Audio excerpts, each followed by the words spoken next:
and welcome to Inside and Beyond podcast. My guest today is Dr. John Gray. He is the author of the book Men Are From Mars, Women Are From Venus. USA Today listed this book as one of the top 10 most influential books of the last quarter century, and it was the number one best-selling book of the 1990s. The series of over 20 books has forever changed the way men and women view their relationships. Dr. Gray books are translated into approximately 45 languages in more than 100 countries around the world. John helps men and women better understand and respect their differences in both personal and professional relationships. His approach combines specific communication techniques with healthy nutritional choices that create the brain and body chemistry for lasting health, happiness, and romance. John has appeared repeatedly on Oprah as well as on the Dr. Oz show, Today, CBS This Morning, Good Morning America, and others. He has been profiled in Time, Forbes, USA Today, and People. He was also the subject of 3-hour special hosted by Barbara Walters. Dr. John, it is such an honor and great pleasure for me to welcome you to the show. Thank you so much, Natalia. Pleasure. Amazing. So let's start with your book, Men Are From Mars and Women Are From Venus. And I'm a big fan personally of this book, and it was really an eye-opening experience to me when I read it. And I wanted to ask you, what was the purpose of the book? How did you get the idea? Well, as a marriage counselor, I would have a man and a woman sitting in my office. And over, I would see how the woman was misunderstanding him, and he had no clue about what she was talking about, what she needed. And so I categorized what are the major misinterpretations that we commonly have in relationships. And it struck a nerve because so many people felt like I was following them around. And I have to put in the context, not everybody felt that way. Particularly some people who were not in relationships. Okay, if you're not in a relationship, you don't always understand the misinterpretation between your partner and you. But once you get in a relationship, then you start realizing there's a lot of frustration here. Why? And I kind of explain the major places where we tend to misinterpret and become frustrated with each other. That's definitely. And did you mean it as a bestseller, or was it a byproduct of you having this book? And also, was it published straight away, or you had to spend some time finding a right publisher? Well, definitely, I paid my dues to get that book out there. I wrote a book, almost the same book before that, and then rewrote it so that it would be more popular. It was the book before it was called Men, Women, and Relationships. And it was like everything I had learned after 9 years of counseling people. Everybody's teaching classes, 9 years on this. And everybody says, you have to put it in a book. You have to put it in a book. And I wasn't so much of a writer or anything. So finally, I struggled through. It took me 3 years for the book Men, Women, and Relationships. And I couldn't get a publisher. It was a long journey and rejected many times. Finally, self-published it. And it did really well. It was 50,000 books. And based on that, an agent called me up. I couldn't get an agent either. You know, I was a nobody, but I had classes around the country. And anyway, so she said, I can sell this book because on your own, you've sold 50,000 copies. That's quite an achievement. So I think I can get you a deal with New York. Back in those days, you didn't have Amazon. You didn't have so much self-help or self-publishing. That was a unique thing. And you sort of had to have a New York publisher to have any clout to get onto the TV shows and the radio shows and so forth. And she said, I can get a New York publisher for you. And I said, great. There was a small publishing house that I worked with to distribute my book. And I told them, good news, New York wants this book. And they said, good news for you, but not for us. Every time we have a successful book, they sell it to New York. So I decided to be a good guy and say, okay, you can keep the book. I'll write another one. And I was already thinking that I could shorten the book and make it easier for people and just more fun to read. And so in 3 months, I wrote that book, and it's changed my life forever. I certainly hoped it would be a bestseller. And it just continued going on. It stayed in hardback for almost 7 years just because the sales were so huge all around the world, and then went to paperback, and it's still out there, still circulating around. That's phenomenal. And it has definitely changed my life personally. I know that you had a spiritual journey too. You worked with the guru Maharishi Mahesh Yogi, known for popularizing transcendental meditation.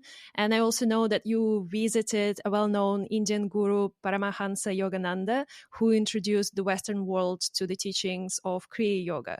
Could you tell us more about your journey, and did it influence the book? Sure, I can do that. So just very briefly, I was, as a baby, we lived in Texas. My mother drove to California to be blessed by Yogananda. Uh, my mother had a spiritual bookstore with rather all the esoteric books, gurus and secret societies and religions. And, I live in a pretty far out family. My father taught us yoga. We had 7 kids, 6 boys. We were all doing yoga when I was 3 years old. And I used to every morning, not knowing what it was. My mother understood it, but I was just a little kid. I would sit and meditate. I'd sit next to the floor heater and just sit with a blanket around me and go into a deep state of meditation. I was kind of a born meditator. A funny story is, at some point my brothers would hog the heater, so I found a spot behind the garage where I dug a hole, and I'd sit in that hole. Literally, and just sit there and feel like I was in the womb or something, but actually it was a meditative state. I didn't realize that. And so I had an interesting childhood in that way. Mother who was very supportive of that. Then the 60s came along and became a hippie. After Woodstock, we all got really high on rock and roll and LSD, but you crash. I mean, you crash big time. And the Maharishi at that time the Beatles had just gone to visit India, the Maharishi, and the Maharishi said, "You can get high without crashing."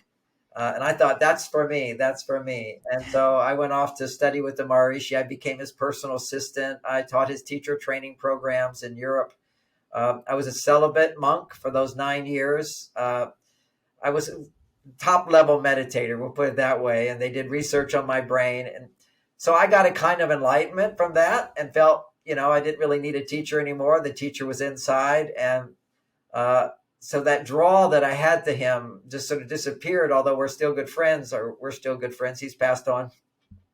And I didn't know what I was going to do. But because I've been celibate for 9 years, I thought, well, now I'm going to have sex again. I would interview women before I had sex and ask them what made them happy, what their good experiences were. And I didn't know these things as a man. Back in those days, there weren't a lot of books explaining how to make great sex. And I wanted to not just have great sex, but enlightened sex, enlightened sexuality. So I could apply everything I learned from my spiritual teachings and everything to sexuality. And the summary of that was the purpose of sex is to make love. And making love is to share and express love. And I still teach that today. Certainly good techniques for sex are there. I see a lot of books all focus on the techniques and increasing pleasure. My message back then, and still is, the only point of sex is to, unless you're making babies, you want to make babies. Otherwise, the point of it is to experience greater love. And the reason sex can allow you to experience greater love is because it's all designed to stimulate pleasure. And when you're feeling pleasure, you have no resistance. See, everything anti-love is we resist. I be careful. I don't want to talk. Somebody said this about me, or I can't say that. So we have these walls around us. But when you're feeling pleasure, it's the opposite of resistance, but it's openness. So when you're stimulating pleasure, you don't do it just for the pleasure's sake. That will drain you of your spiritual energy. But most people don't notice sex is draining. Because they don't have a lot of spiritual energy. But I certainly did after 9 years of celibacy. And then I started having sex. I found that if I had sex with someone I didn't deeply love, there was always some draining of the sexual energy. And finally, it started becoming clear to me what was going on. But the point of it is when you're feeling all that pleasure, then to express that pleasure through expression of love and caring and acknowledgement, and which is still a part of my message, which is you take the energy, which is the lower body, sexual energy, into the heart, feel the love, and then express the love out loud, also with celebration and so forth. So that was what I was teaching back then, enlightened sexuality. And then how to sustain that is required outside the bedroom, you have to have good communication Yeah. skills. So I was all interested in that. And because I grew up with 6 brothers, I was 9 years celibate monk with mostly men around me and no sex at that time, that I really knew myself as a man. I have a lot of self-awareness. Most men don't have that. They're more about how do I achieve goals outside, but very introspective. So I could analyze myself and I could understand why men operate the way they operate. And being a counselor, I became a counselor to understand women. Listening to their experiences, they were really like from another planet, from my brothers and from me and so forth. So I was able to explain men to women and explain women to men, and it made the relationships easier and so much better, and give you hope that, okay, now I've been going in the wrong direction here. Let me try this other direction. And many times it could help. So Men from Mars explains how those differences tend to show up with couples when the man is more on his male side, the woman's more on her female side.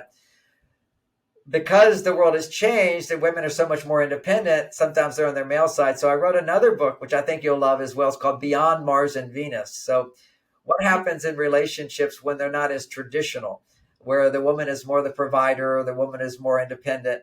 How can she come back to her female side? And when men are not able to, there's these guys are 40 years old and they don't want to make a commitment. They're never satisfied with a woman.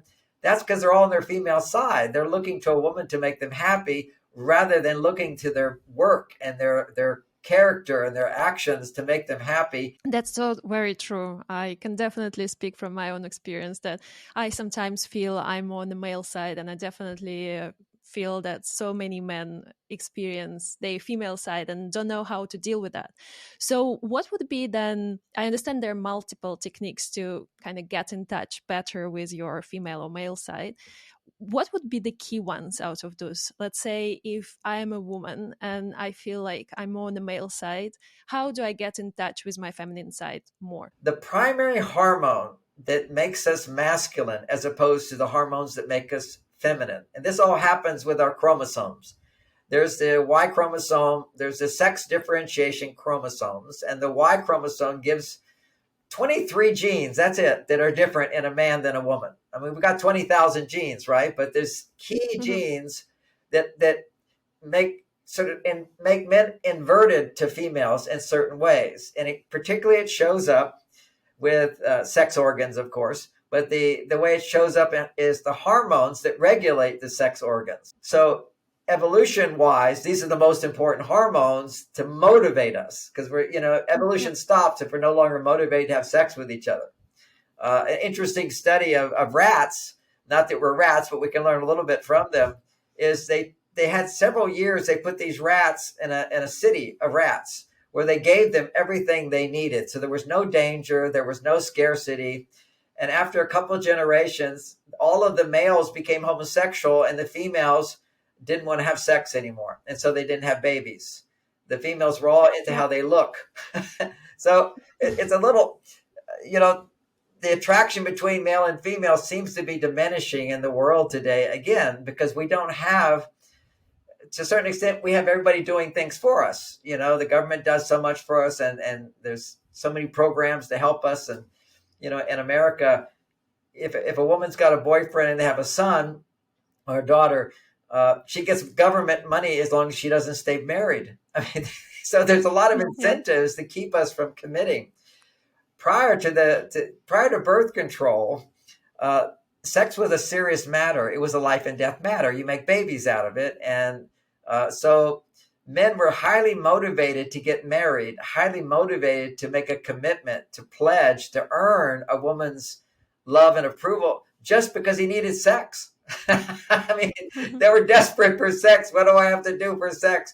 And so he had to really respect the woman. What did she need? What was going on? We don't have that today. We have casual sex. And so women have lost a huge amount of respect from men.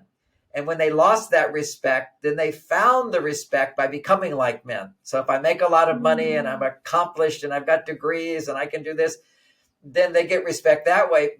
But at the same time, their female side's not getting the respect that it needs as well. So that's a basic thing of hormones. So biologically, our hormones are very, very different in terms of our well-being. For a man, a simple little formula here. Men, generally speaking, need 10 times more testosterone than a woman makes in order to feel good. And for a romantic relationship or to be selfless, he needs 20 times more. Okay. And so, Oh, wow. so what we want to do is, what bumps up a man's testosterone? What can he do? What can she do? And ironically, what bumps up his testosterone are all the techniques I taught in Men Are From Mars, Women Are From Venus. And I'll get to that in a moment. But I didn't understand hormones there. I just knew what worked. And now, then later on, we find out that men have a greater need for testosterone stimulation. Women have a greater need for estrogen stimulation. Women's estrogen levels, when she's experiencing well-being, are generally about 10 times higher than a man's.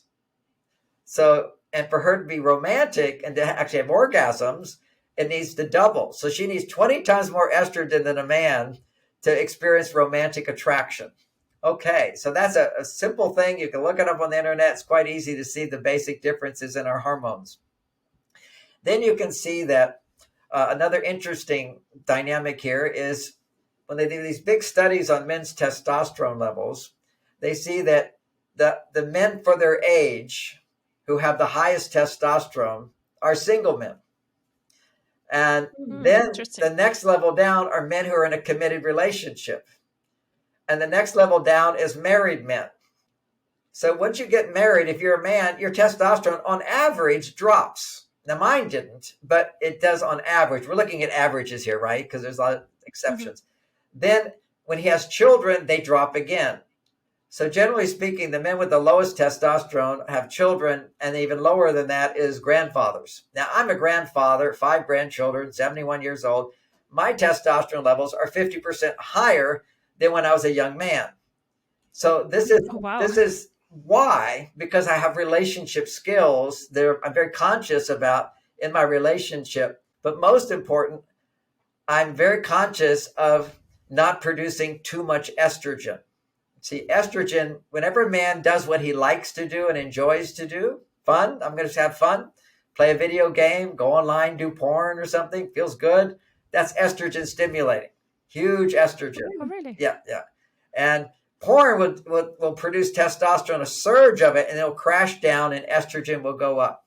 Anytime that you're depending on something outside yourself to make you happy, estrogen goes up.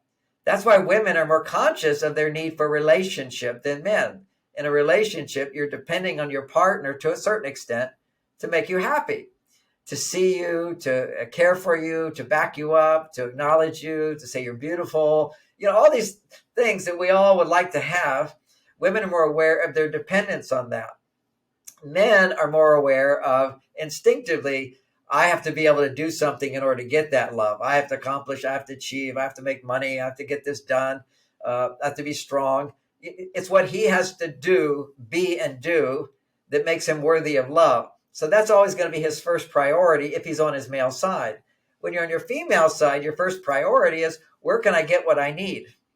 Okay, so I want to be, a woman wants to be beautiful. I need to make sure my hair looks good. I need to have outfits on. I have cosmetics, I have fashion. These are all things that women will spend more money on than men. Okay. Also, big one is therapy or counseling. 90% of the people who go to counselors are women, and women will go to doctors even when they're not sick. Men always wait to the last minute. But when a woman can go in a situation where she can depend on someone to give her something that she needs, her estrogen levels go up. Just visiting a doctor may be more valuable than what the doctor even does for you. Okay, it's the act of feeling I can depend on someone. They're there for me. So those are sort of the distinction. Now, if we take this hormonal difference and we look at some of the ideas of Men Are From Mars, that even when a couple is in a bit of role reversal, it's still very frustrating to understand.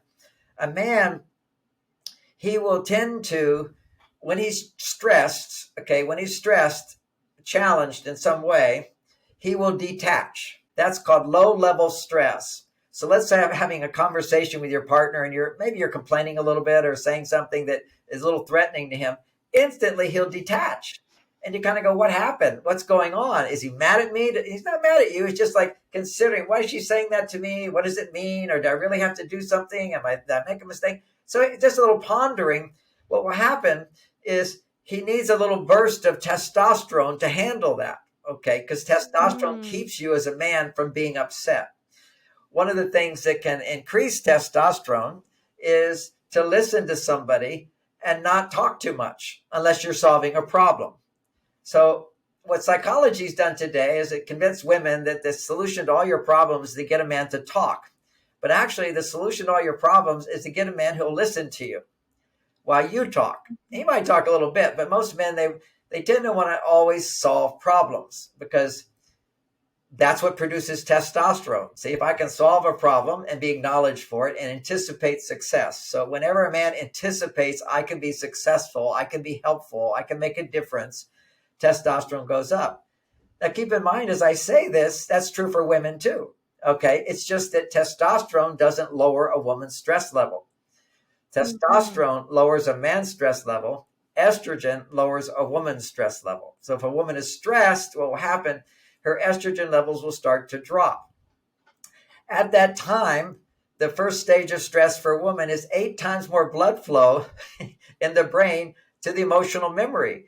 So suddenly you're thinking everything that can go wrong. And the way you counter that, if you do it well, is to talk about what you're feeling, what you're thinking, and that stimulates estrogen. So that was the number one mistake in Men Are From Mars. I'd say to men, women need to talk about their feelings, what they're thinking. It's a high value thing for them, and men don't realize that they're not helping when they interrupt you, or they get to the point and tell me what we have to do and what does this mean. He offers a suggestion, or he does this other thing where he minimizes, which is in a sense offensive to her.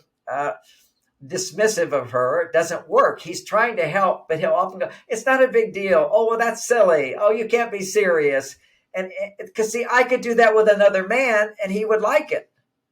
See, Mhm. men by nature, if they're on their masculine side, will minimize things. Men, no big deal. That's our motto. No big deal. So you can apply that concept. If you want a man to listen to you, you can start by saying, I just want to talk for a few minutes, maybe 5 minutes. Immediately he'll go, oh, I can do that. As opposed to this could go on forever.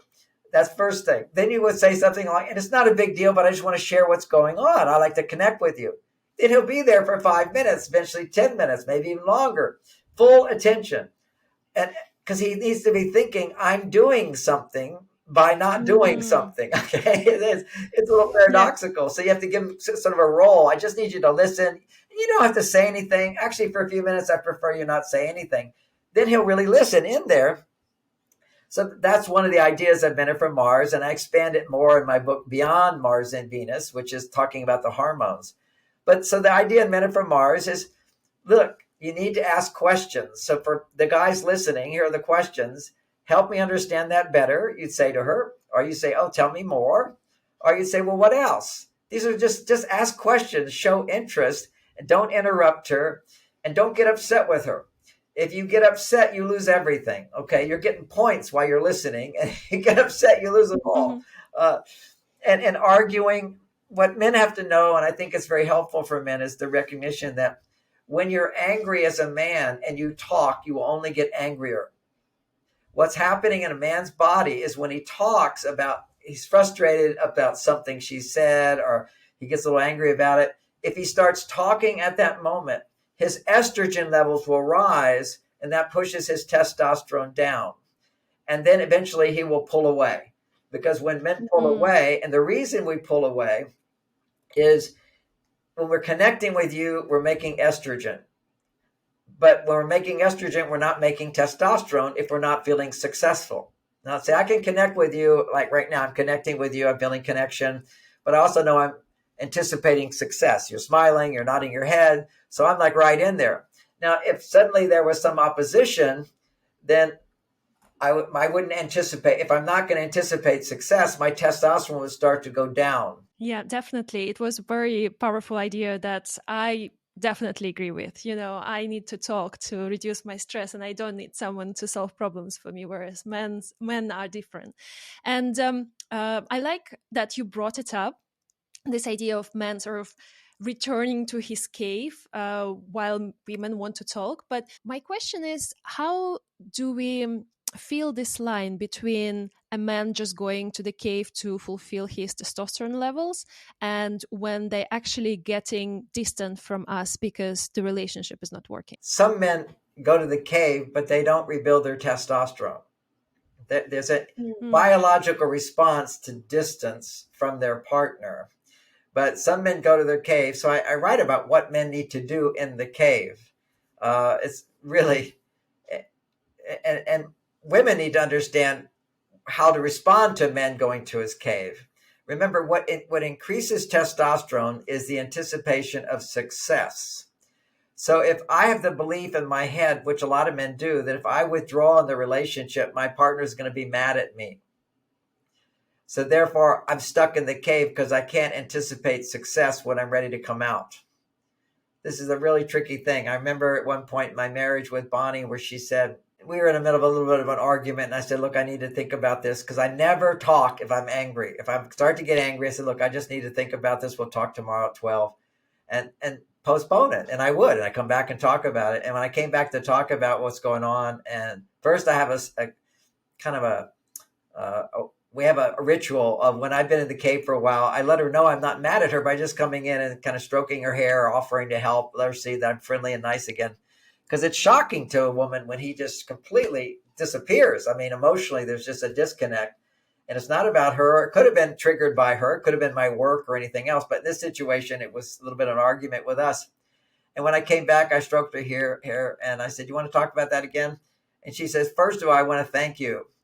I said, for what? I said, thank you for protecting me from your dragon. And that had such an impact on me because there was no longer, it was clear in her mind, even though I wrote a book on it, but there was clear in her mind that men going to their cave wasn't a bad thing. I wasn't a bad guy for doing that. Because even though we understood these things, it was taking time for it really to sink in. One time we were moving her aunt from Southern California to Northern California, and she had Parkinson's and she was deaf and she was close to dying. We were going to take care of her. So it took a week to move all of her up. So everybody can imagine the amount of stress a couple would go through doing all this stuff together. You know, it was just hard work. Finally, we get back. It's kind of like, oh, now we can relax. And as soon as we're ready to relax, it was done. I told her I'm going to go play basketball with my friends. That's called cave time, guy time. Mm-hmm. And she said, but we haven't had any time together. And of course, a part of me inside chuckles because we just spent 24 hours a day, 7 days together. But I also knew what she means is we haven't had any quality time together where we weren't just out stressed out working on something. And I said to her, I know you want we want to have good time together. And I just can't do it right now. I just need to go play basketball. And tomorrow I'll make a special date. Just know that I'm going to take you out. And she was not happy with that because part of her was not trusting that this was really going to happen. She was taking it personally, of course. And she didn't say anything about the next day. And I said, honey, we're going to go so-and-so to Green's restaurant, your favorite one. And I got it all scheduled. And it was like that helped her to go, oh, he really did need that time with his friends so that he could be there for me. Because a man needs to have that time to regenerate himself. Now it'd be cave time. Now some men don't. Some men could just play video games, and there's nothing meaningful in that. There's unless your career is to become a gamer, okay. But most men, today, a lot of them will just do porn during that time, and that will make them feel good. But if they're depending on something outside themselves for their pleasure, they're not actually doing anything. So they actually end up with more estrogen, and now they're stuck in their cave even more. So cave time, I list out really good cave time activities, which are healthy. You know, go drive your car, go solve some problems. Meditate is my favorite one, but I'm more of a sedentary person. My expertise is meditation, but do something you're expert at. Do something you're good at. Go to the gym, use your muscles. Particularly if you're a mesomorph body type, that's men who have wider shoulders and more muscle mass. They have to use they have to use their muscles. Using their muscles will burn up the adrenaline and convert it back into dopamine. It's our biology as such. We need to physically do something or mentally solve problems that are productive, have meaning to them. Then our testosterone is boosted. It also can just be running errands and doing something like that for our partner. That's what my wife would do whenever I was kind of in my cave for a while. She'd say, honey, would you go to the grocery store and pick up some cauliflower? I want to make cauliflower soup. That's one example. And I'm like, Yeah. oh, I don't want to go. Can't you just make mushroom soup from the cans? And she goes, no, we got guests coming. It'll be so nice if you get the cauliflower. I said, all right, I'll go. And see, she knows that when a man's sort of in his cave, he's going to be resistant to what you say, but you can pull him out. See, you can pull him out of the cave. If you disapprove of his cave time, you're causing him to stay in longer. But sometimes you need to pull him out, because sitting in the cave can feel good. I can watch the news, and that's a big cave time for me. I just need to zone out, think about other people's problems, not my own. Because for a man, a lot of his testosterone production is forgetting about what he can't do. That's a hard thing for women. Women remember what they do. And biologically, this is true. You have 8 times more blood flow to the memory when there's adrenaline being produced. Men have disconnection. Now, I know you asked the question, which is, he's in his cave. Well, how do you know the relationship's just not working? Well, you don't know. You gotta wait till he comes out of the cave. And you have to, the good thing about my books is they explain the mystery of men, of explaining what you could have said or done that upset him, that made him go to his cave. Because it can be, I'm in my cave because she wasn't appreciating me. And now that's a relationship issue. Most men aren't able to say what's going on, and they'll just sort of stay stuck in the cave. So that's where you need skills to pull them out of the cave, because men do tend to lighten up about stuff without having to talk about it. Just keep that in mind. We can lighten up without having to talk. And we lighten up by you requesting something of us. Would you do this for me? Would you help me with this? Or I'm needing this. And give him a job to do that's pretty easy, and then appreciate him for it. And suddenly he forgets what's going on in the relationship. And some men on their female side, because it's happening today, they'll be really hard to deal with. When he's more talkative about feelings than you are, that a lot of women say that happens. And the solution to that is you've got to out-female him.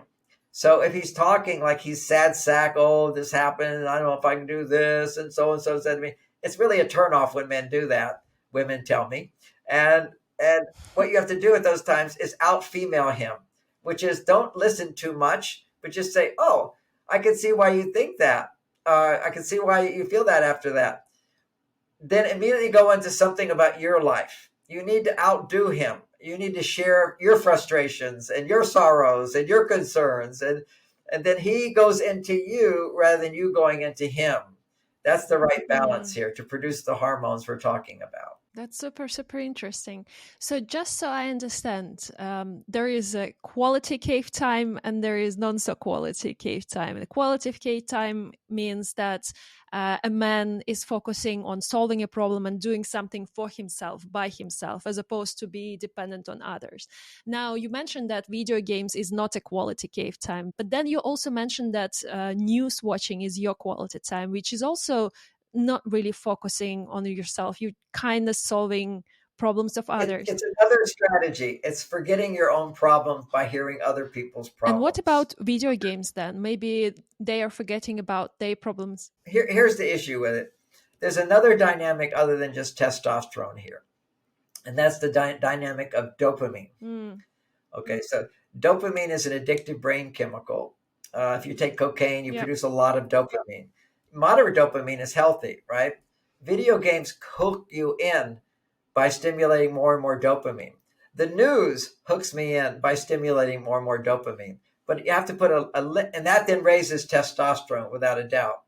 But if something at a certain point, your testosterone is going up, but you're experiencing so much pleasure by playing this game, now your estrogen levels are going up. Now that's called an addiction. Addiction is I'm depending on, let's say take cocaine. It's the real simple one. I depend on cocaine to make me feel alive. It makes me feel great. That's because it's producing more dopamine than having sex. Yep. All right. Yep. So it's an unrealistic level of dopamine. Now, when that big bright light of dopamine comes in, chemically induced, that porn also does that, by the way. It's also it's not reality. It's fake. It's all fake. So it's not a real person. She doesn't love you. She doesn't care about you. Any of that. So it's all fake. Fake is dangerous. Fake produces dopamine. Cocaine produces dopamine. But when you have this high dopamine, dopamine is like a bright light shining into a neuron in the brain. Now, what happens when the sunlight goes into your eyes? Your pupils will constrict and get really little. Well, when you take cocaine, 30% of your dopamine receptors, which is your potential to feel good, after you got that big blast of light, they disappear. They curl into themselves like little flowers. They close down 30%. So your ability to experience pleasure and aliveness is now only 70% of what it could be. Mm-hmm. So you lost 30% of your potential to be happy for a few days. That's the recovery period afterwards. With cocaine, it can take a couple of months before you can actually come back, and you'll go through withdrawal symptoms. So the high dopamine of a video game produces addiction, so that now his girlfriend is boring. Nothing can compete with that. Same thing with porn. Now, another beautiful idea of Men Are From Mars is men are like rubber bands. And that we pull away, when we pull away, if we pull away and we're rebuilding our testosterone, we will now get horny and we'll spring back. Suddenly you will become more interesting to us. You will be more motivated to spend time with you, whether it's horny or not. It's just because not everything is about sex, but for teenagers, for younger people, it is about sex or sexual attraction. We'll put it that way, sexual magnetism. So, but interest, he's interested. Just to back up on my point, you can look at a married couple who no longer having sex, and you'll see them in a restaurant and they're not looking at each other at all.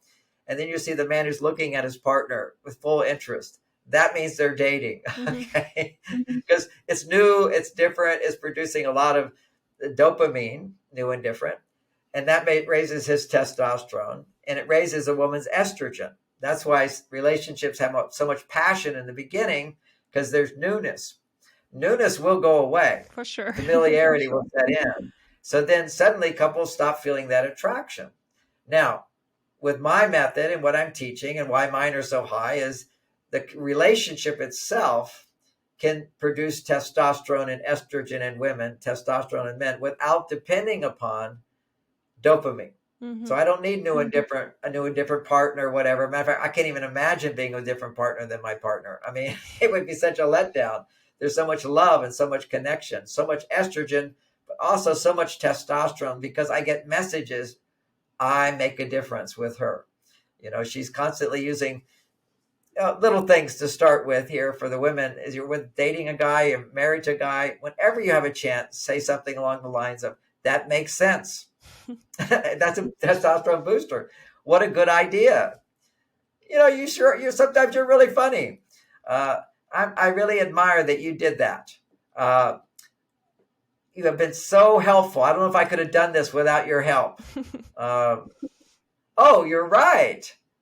All those little emotional expressions of acknowledgement. And I'm not saying a man can't do that for a woman, but more importantly for a woman is something that will boost her estrogen. All of those statements acknowledge his value, his worth, and what he contributes to you. And I know a lot of women are like, well, I want all that. But that's because they're looking to their male side for their sense of worth. And that's okay. But they need to look to their female side to get their sense of worth. And that grows when people respect you. And people respect you when you set boundaries and you make requests. You let them know what you want. And when you don't get what you want, you have a neutral reaction, but you don't allow somebody to get angry with you, for example. Or if he's ignoring you, you then make a request. But you do it in a way where he doesn't feel shamed or criticized, that it's a complaint. Like, oh, you haven't talked to me in days. Why are you so busy with your work? That just knocks his testosterone down.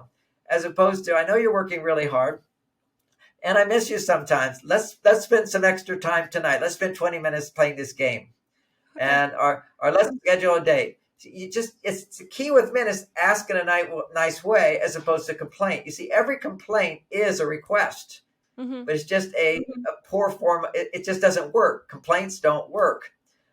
Maybe with the government and demonstrating, you might have an effect, but with your partner, the government doesn't love you. Your partner loves you. So you don't want to, that makes it harder for them to respond to a complaint. You know, I'm doing my best here, even though you may not think that. So you turn a request and in a short period of time, here's a way to to make a request. I'll give you the dynamics. For many, many years, Bonnie would say, you always forget, you always leave the lights on in the living room. Can't you remember to turn the lights out? So that was her little pet peeve. Mm-hmm. Relationships are filled with these little things that happen over and over.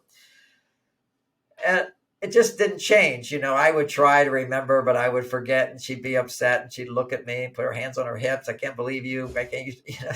It's our electric bill was so high, and all this story. It all comes across as I'm not good enough. One day she poked her head in, and it all changed one day. Actually, 3 times, and I was turning out the light. And what was it? She changed her complaining attitude into a request, a loving request. And so she poked her head into the kitchen, and I was making a sandwich, and she smiled. Women have the ability to make little things big. As little successes can be big, little problems can be big. There's 2 sides of it. But she smiled at me, and she said, "Honey," with a smile, and I completely got my attention. She said, "I've noticed you've been turning out the light lately." And I'm like, again, I've been acknowledged, because I'm always trying. It's just not perfect. That I noticed you've been turning out the light lately, and I wanted to remind you how much I love it. And it's not a big deal, but sometimes you still forget, and then walked out of the room. Interesting. You see how that worked? You see it's just so refreshing. And even she could have said, "And I want to remind you that you're still forgetting." No, I wanted to remind you how good it makes me feel. And it's not a big deal. That's another magic phrase. Whenever you want a guy to listen to you, it's not a big deal. Even though you think it is a big deal, it's not a big deal. I just need to talk about this. I really just want you to listen for a while and consider it. See, these are all soft messages. So he's not going to get his testosterone knocked down. And this is more sensitive today than ever, because men's testosterone levels are so much lower than ever before. We take things more personally. Our estrogen levels are much higher.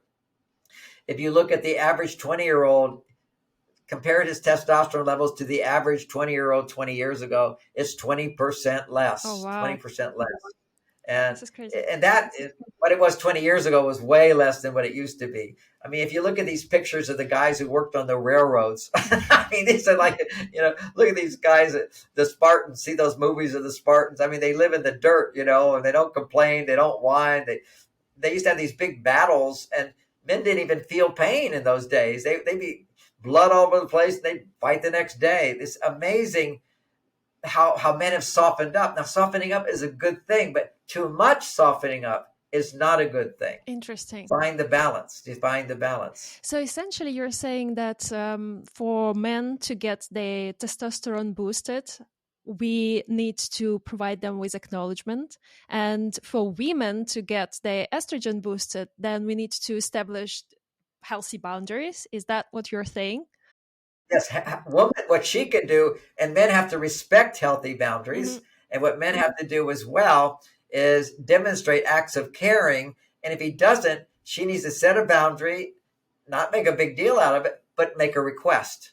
See, it's always making the request of letting him know what you like, and know that it's the art of receiving. Yep. The person who is good at receiving doesn't get upset when they don't get what they want, but they ask again. Definitely. It just seems to me that it's always required to be so patient when you're a woman. You have to, consider this, you have to be patient, you have to ask him many times, and you have to make sure that you're not complaining, but you also need to persist in asking. And then on the other hand, I may also appreciate when a man would tell me something acknowledging, and I understand that it may be my male side speaking, but I just cannot, it's just difficult for me to imagine that just setting my boundaries would get me my estrogen levels, and I will be happy just by doing that.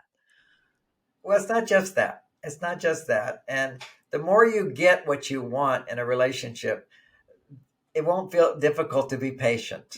Okay. Patience is, I waited 2-3 years before I got a publisher, and then a whole year went by before I was on the bestseller list. And I just kept persisting, picking myself back up, persisting. Success on the outer world is a process of patience, and success on the relationship world is a process of patience. Patience is golden. It's a beautiful spiritual quality, but it's a losing mentality if you don't have the skill. Okay. You got to have the skill of letting go of the resentment. Women have an issue for women is resentment comes up. Well, I'm working so hard here. He's not. Okay. So there's that resentment that comes up. And that's why my books can be helpful, which give you, well, maybe my strategies to get what I want, just like in the workplace, you have to have strategies to get what you want. Relationships, you have to have strategies. And maybe my strategies are wrong and I need to learn a new one. And then the process of learning a new one is tedious. It's like learning a computer is crazy until you learn it, and it's real easy. So it becomes second nature after a while, but in the beginning, it's tough. When the guy goes to his cave, women will often say, well, what am I supposed to do? He's just deserted me. He's gone. And that's a good thing that he does that, because then that reminds you that you need to get a life that's not dependent on him. The best relationship is when a woman is happy and fulfilled in her life because she has her work, she has her children, or she has her pets, she has her garden, she has her friends, she has her spiritual process, she has games she likes to play, she has places she likes to go. So you have a whole life that's not dependent on a man, because the tendency of sex produces more estrogen than anything. And sex is a bonding hormone. So when you get the taste of the ecstasy of sex, hopefully it's that way, but you get a taste of that, what happens is you bond to the man stronger than all the other things in your life. Yeah. Oxytocin. And that's not healthy.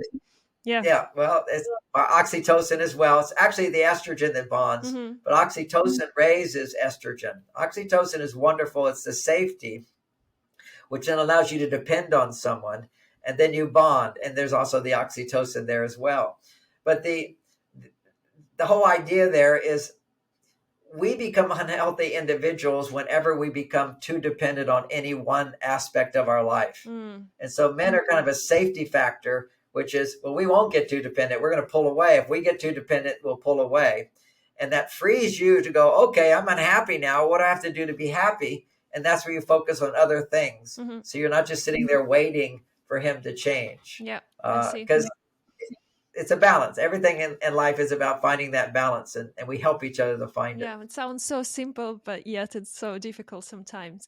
It's mastering life. Life is a big puzzle. Yeah, for sure.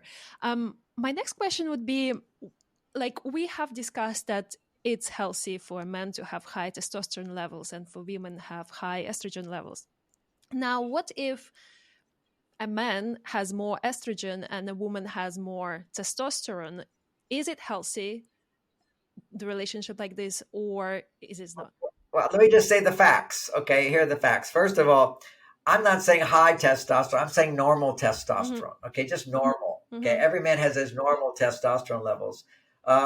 If a man's testosterone level spikes too high and he doesn't have confidence, see, confidence is normal confidence. I feel confident I can solve this problem. And he's in danger, his testosterone will go much higher. And as long as he maintains confidence at that high level, everything's good. But typically that's when men become aggressive, because they lose their confidence. Their testosterone that went really high will now convert into estrogen, and he will become fight or flight. Fight or flight is anger or fear. He's going to go into that. That's his female side, is the emotion. So his estrogen levels are now surging, and that's when he will become angry, or whatever that means for a man. He's starting to move too far to his female side because he's losing his testosterone. That's his confidence. Now, for a woman, if she was to have high estrogen and she doesn't have any testosterone, let's put it that way, what happens for her is she will have anxiety neurosis. But it's not the only cause of anxiety neurosis. It was actually 5,000 years ago prescribed. It was called hysteria. She's being hysterical. She's being hysterical. Nothing she says is logical. And she has to make a decision. She says it's too much and she faints. This really did happen, but it only happened with wealthy women. Is that, see, a status symbol in the ancient days was that a wealthy woman did not know work. She had no work to do. And people did things for her all the time. So she never had to do anything.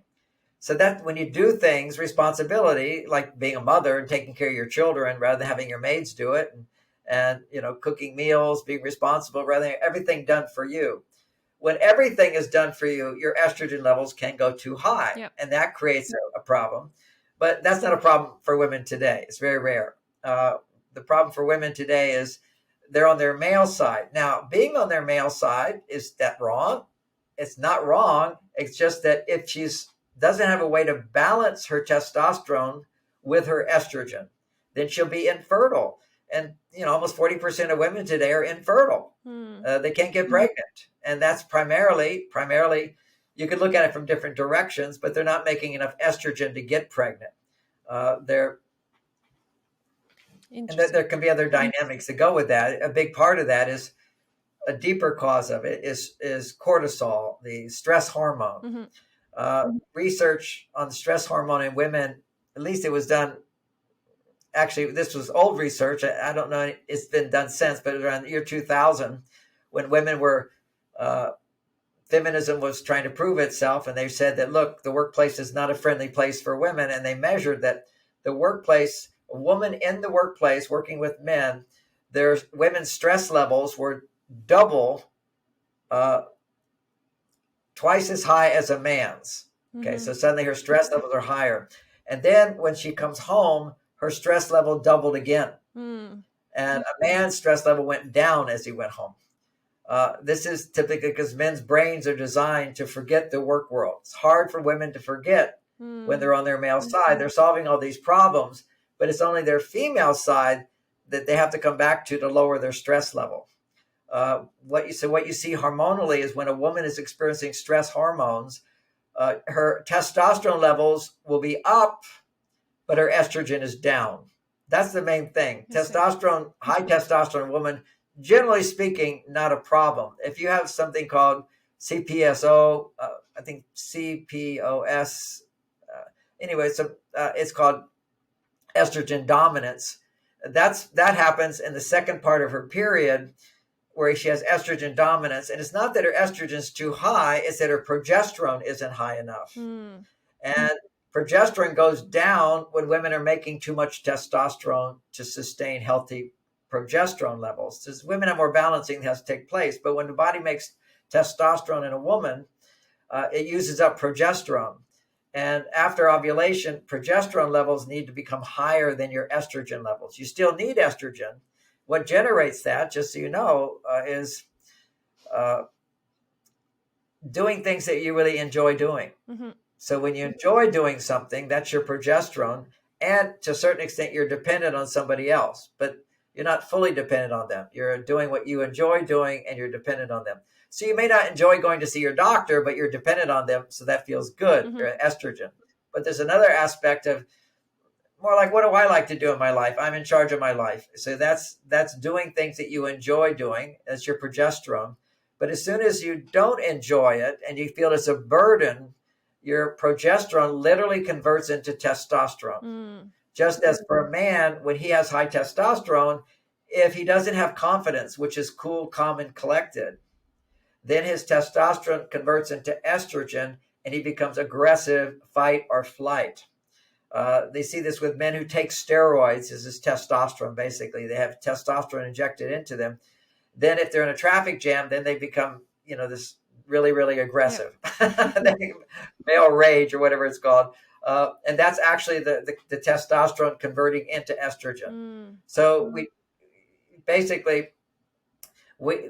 you ask the question is it wrong for women to have testosterone? No, you need that. That's a good thing. That's great for sex too. It helps you to desire sex, which is a whole nother thing I help couples understand is many times women are not in the mood for sex, but if you practice foreplay together with no goal, then what happens is her estrogen levels will start rising through non-pressured pleasuring each other, kissing and hugging and touching, and that will raise her estrogen. At a certain point, the way a woman's biology is such, when estrogen goes higher and higher, then her testosterone will go up. And that's where she goes, oh, this was feeling really good. Oh, I really want to have sex. And now she wants sex. And the dynamic there is for men not to be in such a hurry, to give it a time to find the part of it that wants it. And you do that by having non-goal oriented foreplay and loving each other. And then gradually she kicks into gear and wants it. And that adds another dimension to her sexual pleasure, is wanting it. and also makes a man feel really good when she's wanting it as well. Of course. Thank It's you. like that mutual feeling. It's a fascinating dynamics between the testosterone, like between all the hormones, essentially. So it's It is. It's very fascinating, and it does have to. The first time for some people may be a little complicated, so I keep it very simple. Estrogen activities just need to be a major part of a woman's life where she feels I have support, I have time, I have money, I have people, I have caring, I have different nurturing activities I do. That's estrogen. And testosterone is I can achieve my goals and so forth. And like you said, you want to be acknowledged. What a great idea. And there's ways to acknowledge a woman, which also produces a lot of estrogen as well. This is one of my favorites, and you can do it over and over, guys, tell which us. is after a day she's stressed out, you can say to her, honey, you do so much for so many people. I just want to give you a hug. Just simply the acknowledgement of what she does. I definitely agree to that. And all the men listening to this, please make notes. Another big idea of your book is giving scores, is that genders give scores differently. Like, for instance, for women, every act that man makes is just 1 point, whereas for men, if they do something big for you, they mentally think that it's worth 20 points, and then they can relax for the time being. Whereas for women, it's just one act and it's just 1 point, and it becomes unfair in the women's mind to see how little they men do for them because they think that it's just worth 1 point. How do we also keep the balance? How do we make sure that our score is even and this resentment is not building up? Well, I don't even have to repeat it all because you said it so nicely, but that's the concept in Men Are From Mars. And it all comes down to, I have to repeat a little bit of what you said so beautifully, but it's on Venus, every act of love scores 1 point. So she's busy doing little things for him all the time. She's worrying about him. Even she gets her point for that. She's picking up after him, or she's remembering him. She's doing, preparing things for him. Maybe she's going to make dinner for him. Oh, you can make 10. She goes to a restaurant and she says, oh, they've got your favorite salad here. And she gives herself a point. So women are expressing a lot more love than guys are. We do, our focus is primarily on the outer world. And then we want to bring home the goods. So see, this is, I love you so much. I made all this money. That should be 100 points. I'm supposed to be romantic. Okay, I'm going to bring you 50 roses. 50 roses. That's in his mind, 50 points. Mm-hmm. But for a woman on a biological level, every act of love stimulates a little estrogen, a little more, a little bit more, a little bit more. So think of it as 1 point. So what to do? Well, men have to be educated. And the way you find the balance is two ways. One is women, when you find that you're starting to feel a little resentment, stop doing so much for him because you're just going to feel more and more resentment. So that's part of it. Okay. So you can't just keep scoring points for yourself while he's just only getting his point every day. This is a disaster. So you have to back off so that you don't build up resentment. But more importantly, you have to let him know, honey, I know you love me, but I like to hear it every day, at least once. Either you could say, I love you, or you could say, you look so beautiful. You could say, I miss you. Those are 3 phrases you could say. That's true. But then you want him to know it by himself. It's not as... Well, that's where you don't understand women. Women don't understand men. So I'll give you an example for this.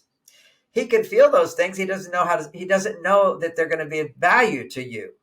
See, he needs to know that something's of value to put forth energy and effort into it. So here's how it looks. I read this book a long time ago, really a long time ago, at the beginning of my marriage with Bonnie. And what was that? It was called The Hug Book. It said, give 4 hugs a day. Well, I thought that was the stupidest thing. But I said, hey, why not try it? So I went in and I gave my wife a hug. And I was just experimenting with the book. Now, the first time I did it, she says, why are you giving me a hug? I said, oh, I read it in a book. She says, well, then I don't want your hug. That's just what you're saying here. Well, if you're just reading it out of a book, if I told you to do it, it doesn't count. Okay. So then the next day I came back, I gave her a hug, and she said, I started to give her a hug. She said, why are you doing this? And I said, I just felt like it. And then she went and did the hug. Now, I just said it because that's what worked. But I still didn't get much out of the hug, except knowing that this is something she likes for me to do. It was only like 4 or 5 hugs later that I really started liking hugs. See, it grows on a man. Whenever a man does something for a woman, her estrogen goes up if she likes it, right? And when he's connecting with her, his estrogen goes up. So it feels good to him.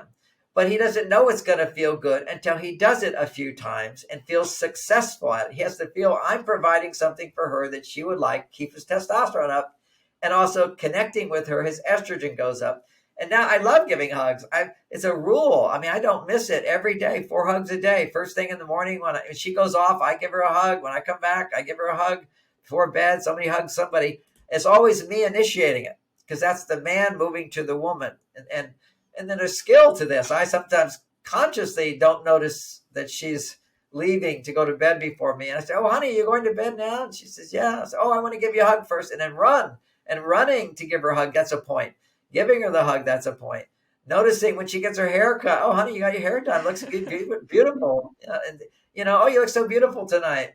And just looking at her and then saying that. It's not fancy footwork, but it's something men don't instinctively do. But if I do it and it makes her happy, later on, you start to really feel it. And the dynamic there is you need to hear, I need you to tell me that you think I'm beautiful. And let's say he doesn't fully think you're beautiful. He doesn't feel it. You can say, I think you're beautiful. He doesn't fully feel it. All he has to do is say it a few times and you take it in. He'll now take credit for it and now start feeling it. Mm-hmm. It's just men are not, we don't go to our guy friends and say, oh, you're so beautiful. Those say clients, you're so beautiful. We can't say that. It's like, oh, look at these shorts. I bought them on sale. A lot of things men don't instinctively do, but if it's going to make her happy, then we enjoy doing it. And it then starts coming from the heart. So that's where, again, the little things. You need to let them, I need you to bring me flowers. And if you can do this without my asking, that's great, but I'm informing you now. And if they don't do it, you have to ask again until he gets it, that it's a successful thing. And not complain. And that's complaint. Just let him know it's not a big deal, but I really love it when you bring me the flowers. Oh, so nice. Just 5 would be fine. You just have to see the issue you're struggling with as a woman, not just being you, but the women. Why do I have to ask for what I want? Exactly. Yes, you have to do that. It's called grown up. You have to ask. The immature romantic thing is he'll know just what I want and always do it without my having to ask it. And he'll even know what I need and want that I've forgotten. Okay, this is all ridiculous stuff. He's not a mind reader or whatever, but he can learn. And that's the dynamic. And after he learns, it will start to feel better and better. And then when he does it without having to ask or remind him, it feels even better. Okay. But you start with baby steps, and every step will produce estrogen. So the hope is there for men. Yes, learning a skill. It's just coming back to, learning a language is a tough thing until you've learned one, you learn another one. It gets easier and easier. Learning computer languages. I remember when I went from IBM to Apple, it was like having to learn a whole nother language. And now going back, I tried to go back to the other one. I can't do it. It's too much trouble. But with man and woman, we have to understand how to make it work. And then it works easier and easier until you have wisdom in it. And then the drama goes out and the passion is there in the bedroom. Quite nice. Yeah, I can totally imagine. John, thank you so much for this interview. It was a very insightful and funny and helpful conversation. Really appreciate your work, and it was really useful for me, and I hope it will be for others too. Is there anything else that you would like to tell to our listeners? Maybe some final remarks? Well, I just want people who want more of this. There's a lot of the things we covered. Some of it was in Men Are From Mars, and some of it was in Beyond Mars and Venus. That's where we get into the hormones. There's a lot more on that subject. And then there's the bedroom. I wrote a book called Mars, Venus in the Bedroom. This is a bestseller. People love it. It's really nice. And then I have a website, marsvenus.com. Great blogs. My daughter does a lot of them. She's really active there. We have some classes there. We have free classes there. We also have other classes that you pay for. And the best one took my daughter and I a year and a half to write, and then she filmed it. And it's called Understanding Men. It's all about the cave, and not just understanding men in the cave. We covered a little of that today. It's how to get them out of the cave and how to make sure they're getting enough cave time. And this is because when some of these guys, when they don't take cave time, they become pouty, they become irritable, they become grumpy, and you feel like, oh, I can't ask him for anything. That means you need to get him out into his cave. So you need to just sort of leave him and go do something that makes you happy without him. So there's a lot of dynamics we talk, and she talks about in the dating situation. We go through the stages of dating. I also wrote a book called Mars, Venus on a Date, which talks about 5 stages of dating. Mm-hmm. That's really helpful to understand what stage you're in and not to jump too fast, but to go step by step.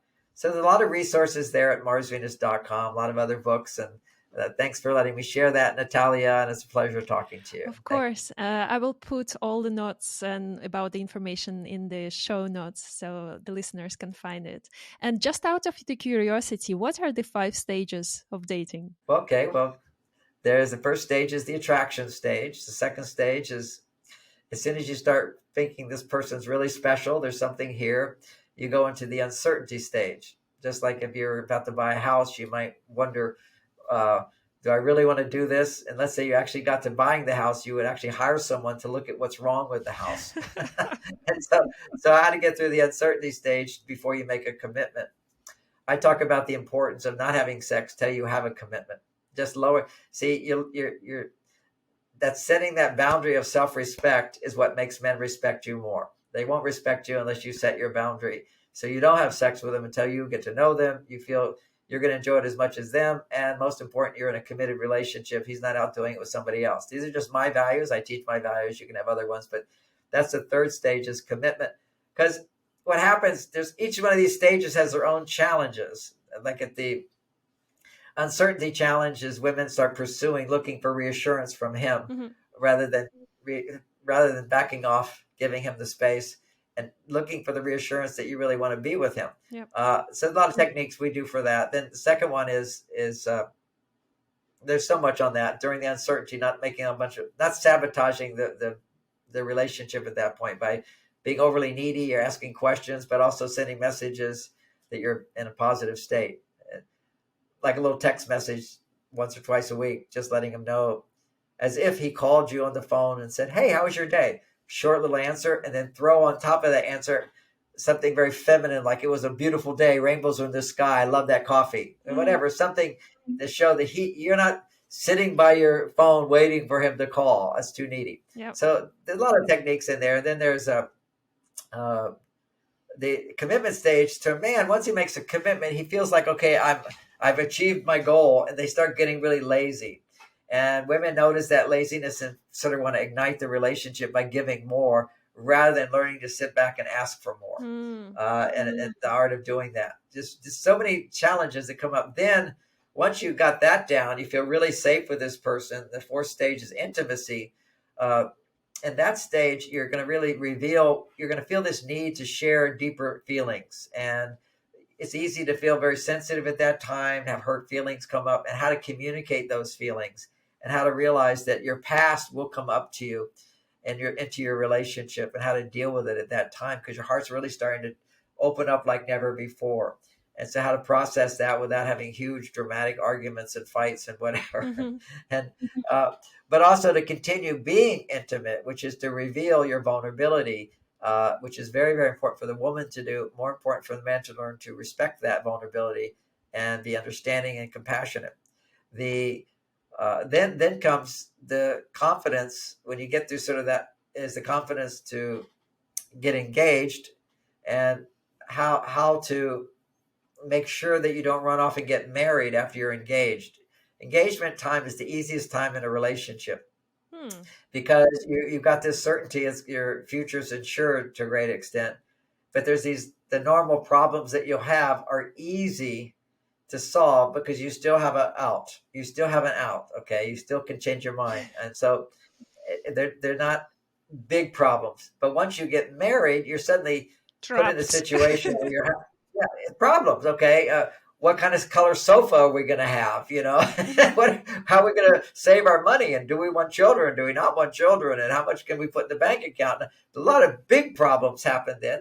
But they're challenges that everybody goes through because you have a lot of love. But you want to have the experience of smaller challenges during that engagement period, which is the getting married process, rather than just running off to Las Vegas or something. go through the process of telling people about it. Probably today couples are going to move in together at that stage, but you just have the moving in stage problems as opposed to the bigger problems of all the decisions of life you're going to share together. So you want to handle with all that love at the beginning without any history of pain. You're going to solve a lot of little problems. You learn your problem solving skills, and then you become confident enough when you get married to solve the bigger challenges that will come up when you get married. But when I say those bigger challenges, the gains are bigger too. I mean, I'm just so I couldn't be the person I am today, the happy, fulfilled person I am without marriage. I mean, this was the greatest gift, but also sometimes the most difficult thing to get through the challenges. But I think with this knowledge, for most people, they're able to get through it and continue to grow in the feeling of love. Yep. That's what we want. Thank you. Appreciate your sharing about your experience, and definitely super interested in learning more about each of the stages and how to Yeah, really yeah. avoid all the traps along the way. And I'm sure that the listeners will be too. I think every stage would take another podcast episode just to discuss it. Well, Natalia, you read that book and I'll do another interview with you. We'll see. Okay. All right. Sounds good. That's a deal. Okay. Thank you so much.